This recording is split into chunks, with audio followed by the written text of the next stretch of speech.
De confinement en confinement, durant les 5 derniers mois, la situation socio-économique n'a cessé de se détériorer, sous l'effet implacable d'une recrudescence des cas de contamination, plongeant les autorités et la population dans les abîmes de l'inconnu. C'est un réel défi contre le temps, que doivent relever les autorités, dans la mesure où la problématique profonde se résume à mettre en place les mécanismes pour permettre un début de relance économique rapide, avant que la situation ne s'aggrave davantage. En même temps, la gestion de la pandémie devient de plus en plus ardue, dans la mesure où la hausse du nombre de cas de contamination a engendré une atmosphère de panique et de stress au niveau des hôpitaux, qui a abouti à un climat d'insécurité pour lequel l'État a dû sévir afin de stopper cette situation inextricable. Cependant, il est clair que l'éventualité de passer l'été sous confinement se précise de plus en plus. Est-ce vraiment la solution? Beaucoup d'observateurs répondent à juste titre que c'est inévitable pour stopper cette deuxième vague, où les pics de contamination se renouvellent chaque jour.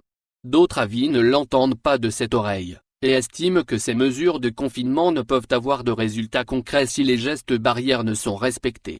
C'est exactement ce qui se passe aujourd'hui, où beaucoup de voix se sont élevées pour crier à l'inconscience de certains citoyens, dont le nombre ne cesse de croître. Après avoir été quelques-uns à braver les interdits et montrer au début de la pandémie un détachement total au reste de la société. Au fil des mois, une espèce d'élan de témérité s'est répandu au sein de la société, où une interprétation, du moins non fondée, du jumelage des mesures de confinement à celle du respect des règles de sécurité, se sont confondues pour finalement sacrifier l'une des orientations au détriment de l'autre. Autrement dit, certains citoyens se contentent uniquement de mettre leur bavette autour du cou, juste pour éviter d'être interpellés. Pour eux, puisqu'il y a le confinement, le reste devient peu à peu moins nécessaire. Par ailleurs, pour d'autres personnes, l'interdiction de circuler durant le couvre-feu a été réduite uniquement à l'utilisation des véhicules, et ne trouvait aucun mal à revêtir la casquette de piéton, pour assouvir quelques frustrations comme aller à la plage, pour ceux qui habitent des villes côtières. Alors que pour les autres, faire des petits achats urgents n'était pas de l'ordre de l'impossible, puisque les commerces qui ont été fermés durant l'interdiction ne l'étaient pas vraiment. Une situation qui peut s'expliquer par la dureté de la conjoncture qui a plongé un grand nombre de citoyens dans la précarité, mais est-ce suffisant comme argument pour exposer sa vie et celle des autres à un danger aussi foudroyant que celui du coronavirus? Certainement pas. D'autant plus que le vrai problème est celui du temps, dans la mesure où personne ne peut savoir combien de temps va durer cette situation.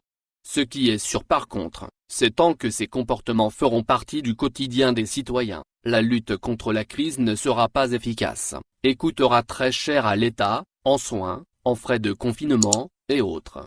Par conséquent, ce n'est ni la saison estivale, ni les fêtes religieuses qui sont en soi un problème, sinon comment expliquer que certains pays européens ont réussi le pari de cohabiter avec la crise et ont retrouvé progressivement les repères d'une vie normale. Il n'y a certes pas de comparaison à faire en matière de conditions de vie, ou de culture, mais il est clair que le virus et ses conséquences sont les mêmes partout, tout dépend de l'attitude qu'adoptent les gens pour se prémunir du pire. De ce fait, la vraie difficulté à réussir le lancement des multiples chantiers, politiques, sociaux et économiques, qui s'inscrivent dans la stratégie du gouvernement, demeure celle d'aboutir à apprivoiser le virus de façon à réduire ses effets sur la société et par conséquent sur le bon déroulement des actions entreprises pour sortir le pays du chaos.